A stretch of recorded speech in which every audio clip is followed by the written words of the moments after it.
സുഭാഷിതങ്ങൾ 2-ാം അധ്യായം. ജ്ഞാനത്തിന്റെ സൽഫലങ്ങൾ. മകനേ, എന്റെ വാക്കു കേൾക്കുകയും എന്റെ നിയമം കാത്തു സൂക്ഷിക്കുകയും ചെയ്യുക. നീ ജ്ഞാനത്തിന് ചെവി കൊടുക്കുകയും അറിവിന്റെ നേരെ നിന്റെ ഹൃദയം ചായ്ക്കുകയും ചെയ്യുക. പൊരുളറിയാൻ വേണ്ടി കേണപേക്ഷിക്കുക, അറിവിനു വേണ്ടി വിളിച്ചപേക്ഷിക്കുക.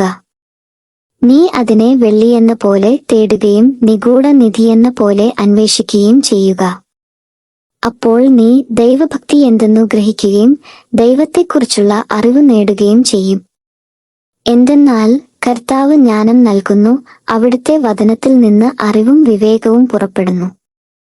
അവിടുന്ന് സത്യസന്ധർക്കായി അന്യൂനമായ ജ്ഞാനം കരുതി വയ്ക്കുന്നു, ധർമ്മിഷ്ഠർക്ക് അവിടുന്ന് പരിചയായി വർത്തിക്കുന്നു.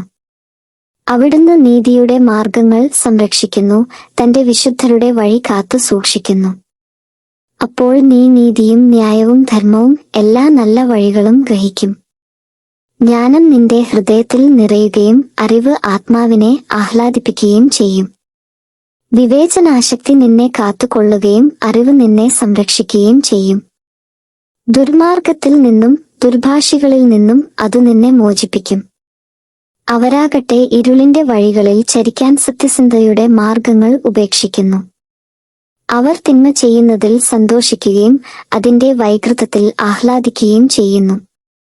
അവരുടെ വഴികൾ കുടിലമാണ്, അവർ നേർവഴിവിട്ടു നടക്കുന്നു. നീ ദുശ്ചരിതയായ സ്ത്രീയിൽ നിന്ന്, സൈവരിണിയുടെ ചാടുവാക്കുകളിൽ നിന്ന് രക്ഷപ്പെടുക. അവൾ തന്റെ യൗവനത്തിലെ സഹചരനെ പരിത്യജിക്കുകയും തന്റെ ദൈവത്തിന്റെ ഉടമ്പടി വിസ്മരിക്കുകയും ചെയ്യുന്നു. അവളുടെ ഭവനം മരണത്തിൽ താഴുന്നു, അവളുടെ പാത നിഴലുകളുടെ ലോകത്തിലേക്ക് നയിക്കുന്നു. അവളുടെ അടുത്തേക്ക് പോകുന്നവർ മടങ്ങി വരുന്നില്ല, ജീവന്റെ വഴികൾ വീണ്ടെടുക്കുന്നുമില്ല. അതിനാൽ നീ സജ്ജനങ്ങളുടെ വഴിയിൽ സഞ്ചരിക്കുക, നീതിമാന്മാരുടെ മാർഗത്തിൽ നിന്ന് വ്യതിചലിക്കരുത്. സത്യസന്ധർ ദേശത്ത് വസിക്കുകയും ധർമ്മിഷ്ഠർ അവിടെ നിലനിൽക്കുകയും ചെയ്യും.